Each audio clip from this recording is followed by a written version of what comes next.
Welcome back. तो friends आए हैं क्या करने, फाइनली लास्ट पार्ट। वीडियो का टाइटल है India in danger, Abhijit Chawda explains the world's near future. तो अगर आपने पहले दो पार्ट्स नहीं देखे, मैं स्ट्रांगली रिकमेंड करूंगी कि आप देखो। बहुत ही मजेदार बातें हो रही हैं, आई ओपनिंग है। कई चीजें हमें पता थी, कई नहीं पता थी। बता रहे हैं, अवेयर कर रहे हैं कि भैया इंडिया को आगे बढ़ना कितना इंपॉर्टेंट है, चाइना के किस एम से ये चीजें कर रहा है, उसका क्या एम है, क्या पर्पस है। तो वीडियो जल्दी से शुरू करते हैं। पर वीडियो शुरू करने से पहले अगर आप चैनल पर नए हो और आपने अभी तक सब्सक्राइब नहीं किया तो जल्दी से पहले सब्सक्राइब के बटन बेल आइकन को क्लिक कर लो ताकि आपको हमारे सारे न्यू वीडियोस के नोटिफिकेशन मिल जाए जैसे हम अपलोड करें। अगर आपको वीडियो पसंद आता है प्लीज लाइक एंड शेयर। चलिए शुरू करते हैं। और China is far superior than India in number of missiles it can deploy at any given time.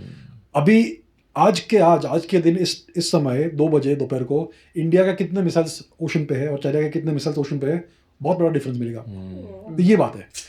On any given day US can deploy 10,000 missiles on the oceans. Japan can deploy about 2,500 missiles. China का भी similar number है। I am afraid India का वो number नहीं है। तो ये as है चाइना का against India on the naval front. कल जाके अगर वॉर हुई तो do you think US will come to India's aid and fight China with India? क्या हो सकता है? We can trust the US we can to pursue its own national interest. तो अगर उनके नेशनल इंटरेस्ट में रहेगा कि इंडिया को हेल्प करें तो वो डेफिनेटली करेंगे। पर कैसे रह सकता है? मतलब उसका एक सिनारियो क्या है कि क्यों रहेगा उनके नेशनल इंटरेस्ट? अगर चाइना चाइना बहुत के थ्रेटनिंग हो गया और डेफिनेटली ऐसा हो गया कि चाइना अभी यूएस को सरपास करने वाला है तो यूएस इंडिया को लेवरेज करेगा as a counter balance to China. In that case war में भी अपने को हेल्प करेगा इंडिया को यूएस। इस समय अगर इंडिया चाइना का वॉर हो गया तो यूएस बैठ के देखेगा, मुझे ऐसा लगता है। So there are different situations, different scenarios जिसमें उनका बिहेवियर अलग अलग होगा। अभी इस समय उनका they are declining as a power. Afghanistan से भी विड्रॉ कर रहे हैं, हर जगह से विड्रॉ कर रहे हैं। नेटो में भी उनका इन्वेस्टमेंट थोड़ा कम हो रहा है अभी। जापान भी अभी नर्वस हो गया है कि यूएस हमें प्रोटेक्ट करेगा कि नहीं when it comes to a potential war with China.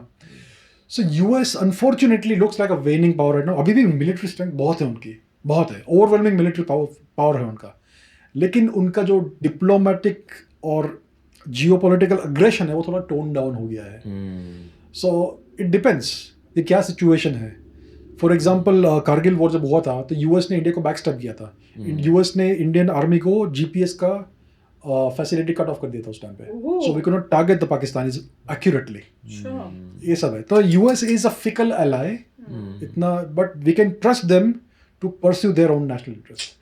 सो अगर हम अच्छे से जज कर पाएंगे कि उनका नेशनल इंटरेस्ट क्या है और उनके लॉन्ग टर्म प्लान्स क्या है और हम उसके अकॉर्डिंग प्ले करेंगे, then will be a proper alliance. और जहाँ यूएस गया वहाँ यूरोप जाएगा, वहाँ ऑस्ट्रेलिया जाएगा।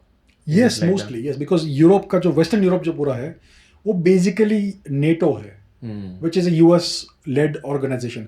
आप ये सब ऑर्गेनाइजेशन को देखेंगे, for example Shanghai cooperation organisation है, ब्रिक्स है, नेटो है, ये मल्टीलैटरल मल्टी नेशनल ऑर्गेनाइजेशन है, लेकिन they always serve the most powerful countries agenda. Okay, So NATO is basically the US. So basically Western Europe is essentially, you could say, a quasi puppet of the US. और कौन से organisation है sir? NATO हो गया, इधर quad है अपना।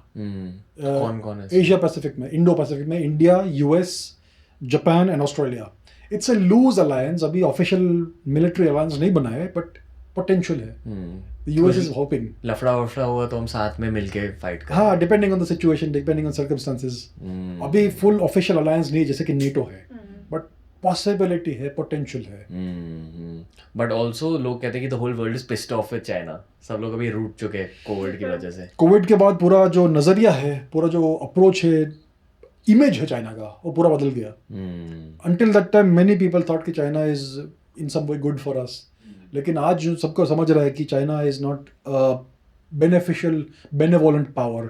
उनका जो राइज है वो इतना पीसफुल नहीं है, it is harmful rise for the whole world. So या पूरा दुनिया का जो पूरा इमेज है चाइना का वो थोड़ा काफ़ी बदल चुका है in the past 1.5 years। Sir Pakistan की बात करते हैं, इंडिया पाकिस्तान के बीच अब क्या हो रहा है, पाकिस्तान के अंदर क्या हो रहा है, एंड क्या उनका पावर कम हो गया पिछले 20 साल में कारगिल वॉर के बाद? Pakistan is as strong as China is strong. Pakistan essentially एक सैटेलाइट है चाइना का. Right. मतलब चाइना की वजह China uses Pakistan to destabilise India.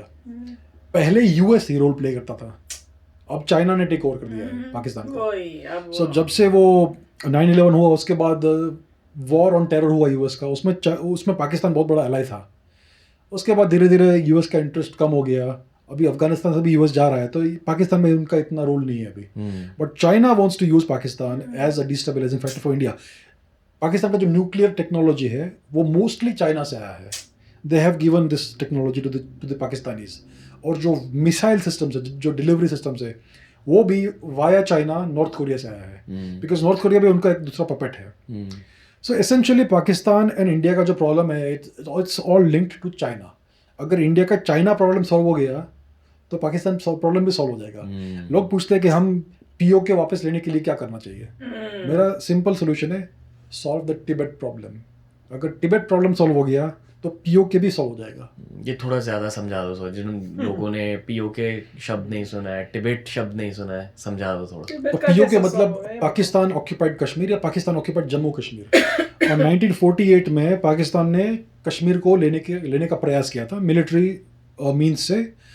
Indian army ने उसका जवाब अच्छे से दिया, श्रीनगर को बचा लिया और काफ़ी सारा कश्मीर बचा लिया. लेकिन हमारे जो महान प्रधानमंत्री जी थे श्री नेहरू, उन्होंने आर्मी को रोक दिया. उन्होंने कहा कि हम यूएन के पास जाएंगे और हम पीसफुली इसको रिजॉल्व करेंगे.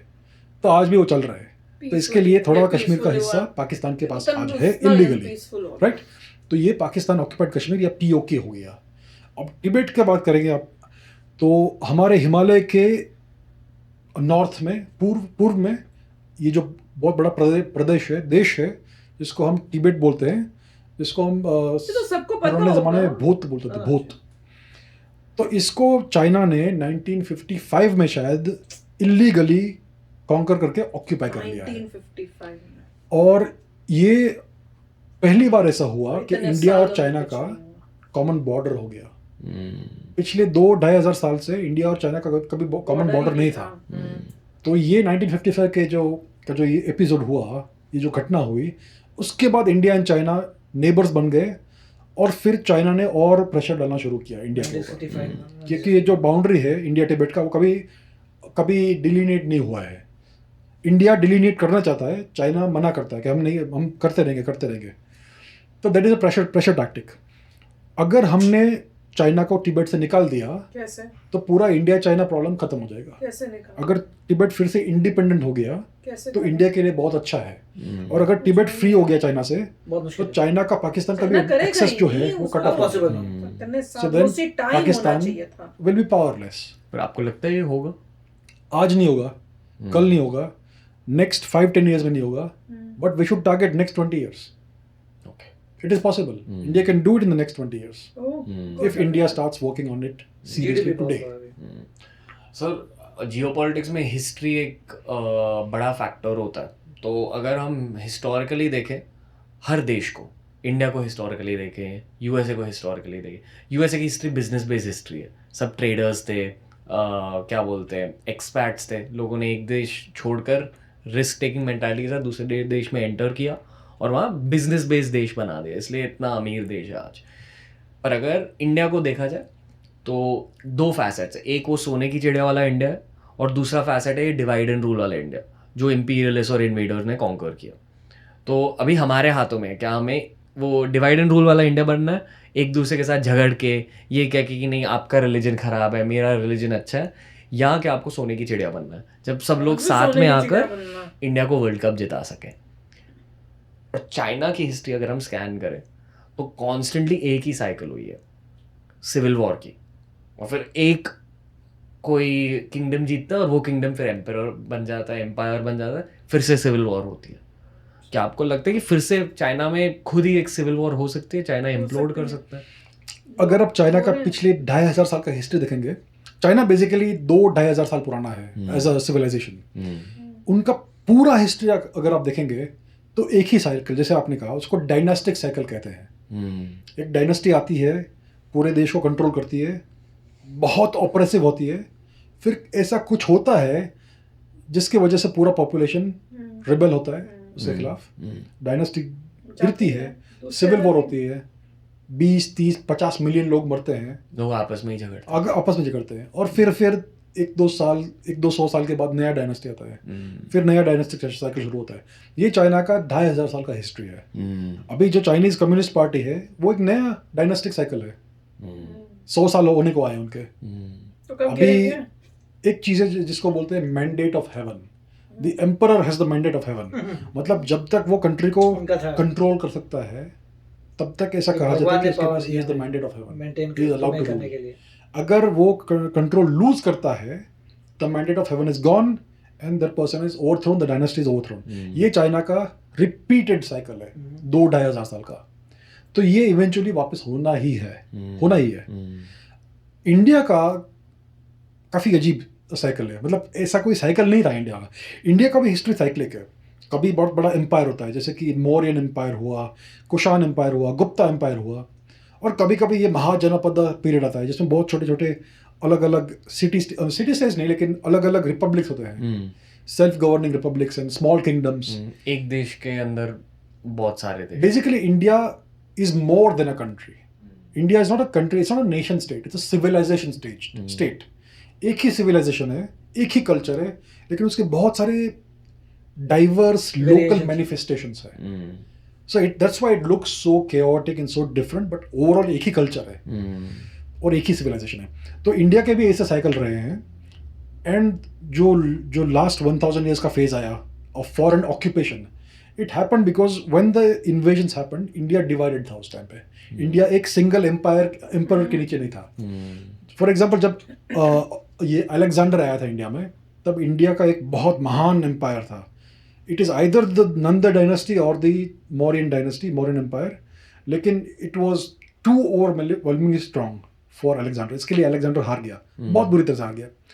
एंड सिमिलरली हुन आए थे इंडिया में, हुनिक इन्वेजन हुए थे with in the first millennium, वो भी बार बार हार गए, etcetera. So when ever India is United under one emperor, India is unbeatable.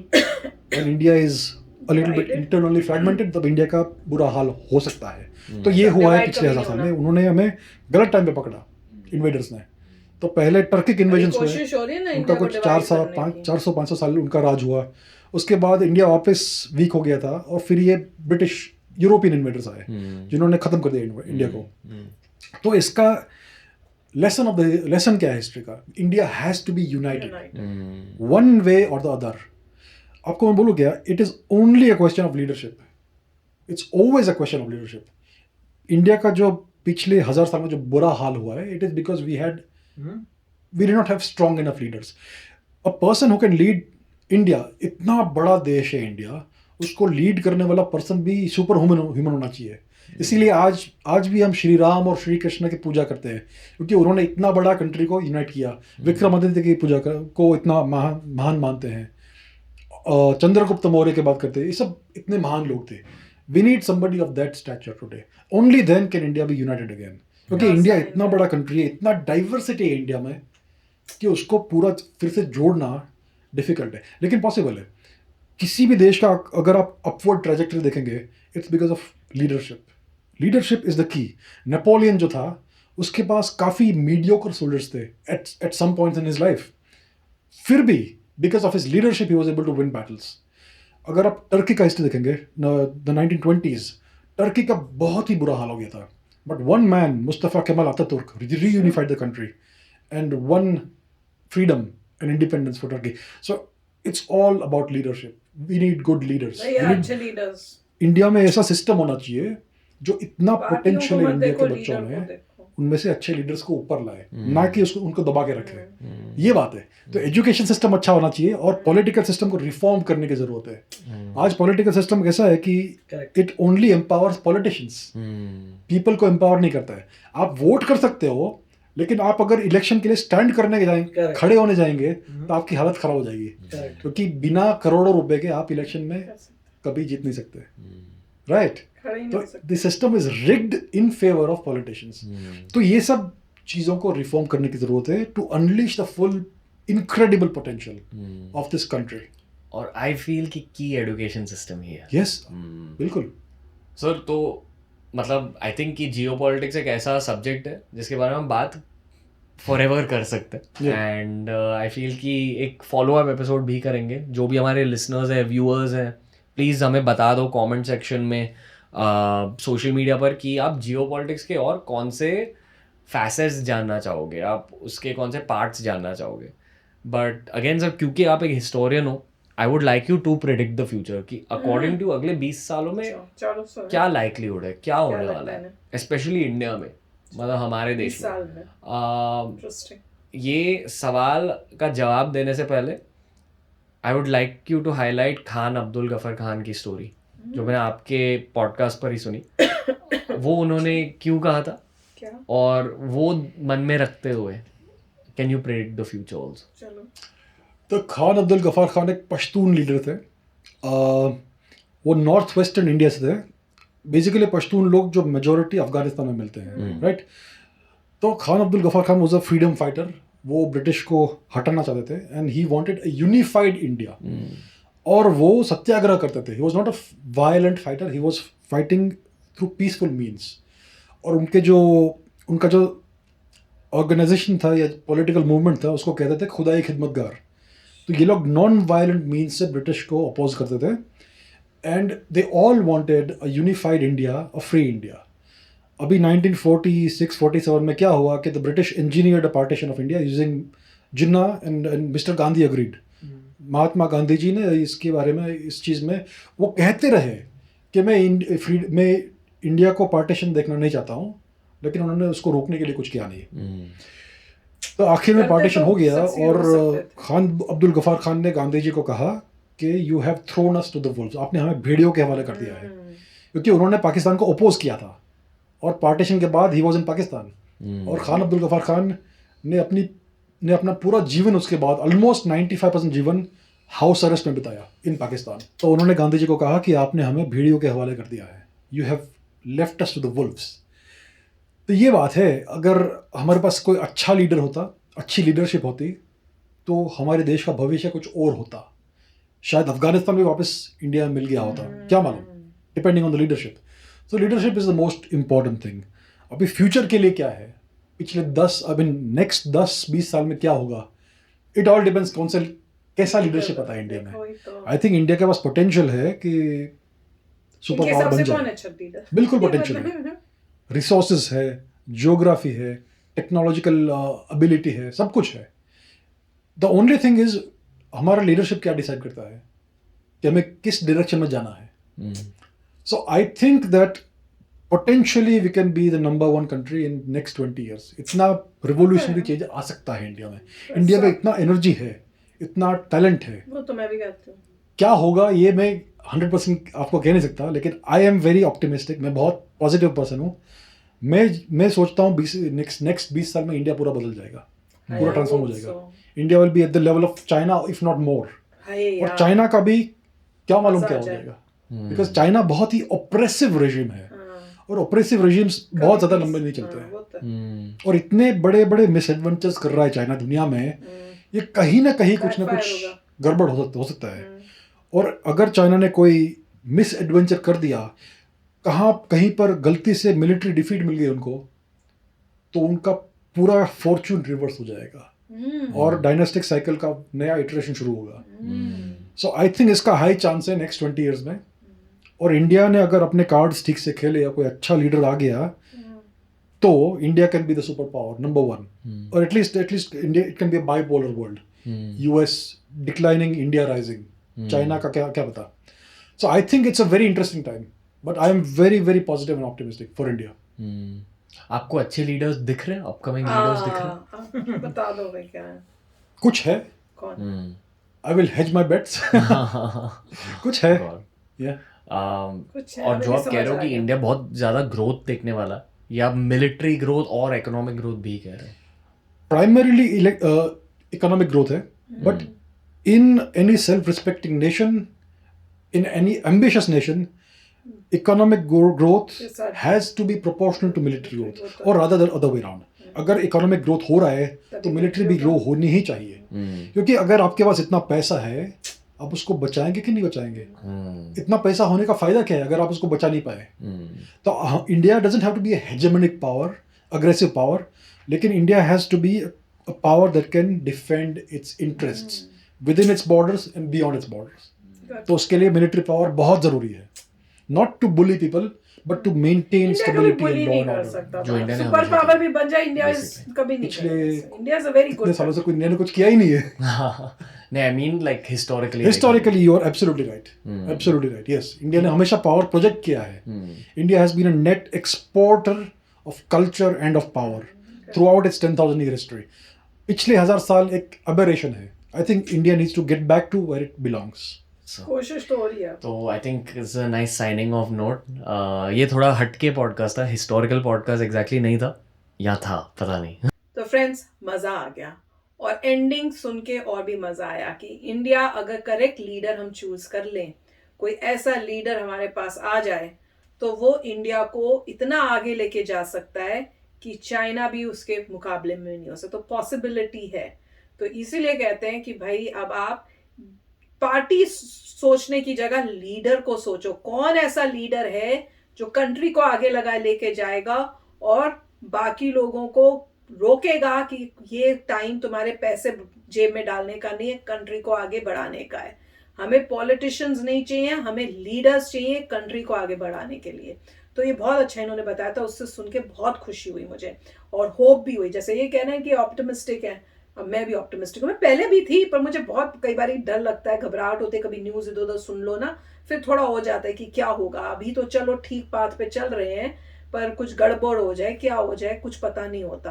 पर let's hope for the best. India जो है कंट्री है तो country of smart people, and I hope that we smart people we choose our leader correctly. काफ़ी अच्छा था, उन्होंने काफ़ी अच्छी बातें कही हैं और लास्ट नोट में उन्होंने अच्छा कहा था कि 20 साल में इंडिया काफ़ी ऊपर आ जाएगा. वो बात सही है कि 20 साल में जो है एटलीस्ट आप कह सकते हैं कि 200% तो ऊपर आ ही जाएगा. और होपफुली ये होगा जैसे कह रहे हैं, अगर चाइना ने कहीं गलती कर दी तो उसको बहुत बड़ी प्रॉब्लम कर दे भाई. अभी जो है चाइना डेफिनेटली जो है 500% आगे है जीडीपी में, और इंडिया जो है कैचअप करने की कोशिश कर रहा है. मगर जब भी लोग बहुत ज़्यादा आगे बढ़ने की तेज़ी से जाते हैं तो कोई ना कोई गलती भी करते हैं. गलतियां तो तो हो यही भी है रही हैं कि चाइना कहीं ना कहीं गलती कर दे तो उसको बिल्कुल बहुत फर्क पड़ सकता है. और इंडिया आगे तेज़ी से जा रहा है. यूएस भी डिक्लाइनिंग पावर है, ये यूएस खुद भी अपने आप को कहता है. तो अगर ऐसा कभी भी हो तो यूएस खुद भी कहता है कि हम हर जगह से वापस निकल रहे हैं, हमें फोकस करना है अपनी कंट्री के ऊपर. और यहाँ पर भी कोई भी कंट्री में एक साइकिल आता है. साइकिल यही होता है कि जब आप गरीब होते हैं तो बड़ी मेहनत करते हैं, आप मेहनत कर करके अमीर हो जाते हैं, तो अमीर हो जाते हैं तो रिलैक्स हो जाते हैं, रिलैक्स होते हैं तो नीचे आते हैं, फिर दोबारा मेहनत करते हैं, फिर ऊपर जाते हैं. ऐसा हर कंट्री में ऐसा ही होता है. किसी को भी देख लीजिए, जब भी आप टॉप पे जाते हैं तो आपकी इकोनॉमी, आपके जो लोग भी टॉप पे होगा इवेंचुअली नीचे तो आना नीचे ही है. जाएगा. क्योंकि जो कुछ टॉप पे time. हो गया वो रिलैक्स करने लगता है, लाइफ में आराम से करने लगता है तो नीचे आता है. जबकि साथ में कॉम्पिटिटर जो भी ऊपर नहीं है वो कोशिश करते हैं ऊपर आने की. तो ये तो साइकिल चलता रहेगा. तो काफ़ी अच्छा था, इन्होंने काफ़ी अच्छा मतलब एक्सप्लेन किया था कि जो पाकिस्तान है वो चाइना की बात है. अगर चाइना को आप कंट्रोल करेंगे तो पाकिस्तान ऑटोमेटिकली कंट्रोल हो जाएगा. ये भी अच्छा कहा था कि मिस्टर गांधी ने वो चाहते तो ना अग्री करते इस पार्टीशन को. अगर इस पार्टीशन को एग्री नहीं करते तो अभी पाकिस्तान और जो है हो सकता है अफगानिस्तान भी इतनी ह्यूज कंट्री होती. अब देखिए चाइना जो है, चाइना 3 टाइम्स बड़ा इंडिया से बाय साइज. लोगों को लगता है नहीं चाइना छोटा सा है, मगर अगर एक्चुअली देखें तो इंडिया से 3 गुना साइज में बड़ा है चाइना, और इंडिया से 3 गुना साइज में बड़ा यूएसए और चाइना तकरीबन सेम साइज के हैं, और इंडिया 3 गुना छोटा है. तो अगर पाकिस्तान अफगानिस्तान एक होते तो काफ़ी एडवांटेज होता. अब जो भी अब वापस नहीं कर सकते, मगर यही है कि एनफ साइज है हमारा. अगर इकट्ठे हों, जैसे कह रहे हैं कि different variations of the same culture हैं, तो वो साथ में आना पड़ेगा. तो मेरे ख्याल से इंडिया तो ऊपर जाएगा ही डेफिनेटली. अब ये देखना है कि कितना समय लगेगा ऊपर जाने में. 20 ईयर्स में ऑफकोर्स जैसे जैसे समय बढ़ेगा इम्प्रूवमेंट आती जाएगी, मगर किस वक्त हम चाइना को बीट करेंगे. अभी तो नंबर्स कहते हैं कि 500% की लीड है. अब जब नंबर्स आएंगे जीडीपी के तो पता लग जाएगा कि कितनी तेज़ी से हम आगे बढ़ रहे हैं. बट ग्रोथ डेफिनेट है. अगर कोई भी चीज़ गारंटेड लाइफ में नहीं होती, लोगों को सिर्फ ये मोटिवेट करना है कि आप मेहनत करते जाइए. अगर लोग मेहनत करना बंद कर दें तो कुछ भी हो सकता है, तो बुरा हाल भी हो सकता है. तो मेरे ख्याल से मगर ऐसा चांसेस बहुत कम है. तो काफ़ी अच्छा वीडियो था. यस फ्रेंड्स, तो अब करते हैं, आपने भी इंजॉय किया होगा. चलो चलते हैं, मिलेंगे नेक्स्ट वीडियो में बहुत ही जल्द. Till then take care and bye bye. तो अगर आप मेरे इस चैनल पे नए हो तो जल्दी से सब्सक्राइब के बटन को हिट करो और बेल आइकन को क्लिक करो ताकि आपको मेरा जब नया वीडियो मैं लगाऊं आपको उसके बारे में जल्दी से पता चल जाए.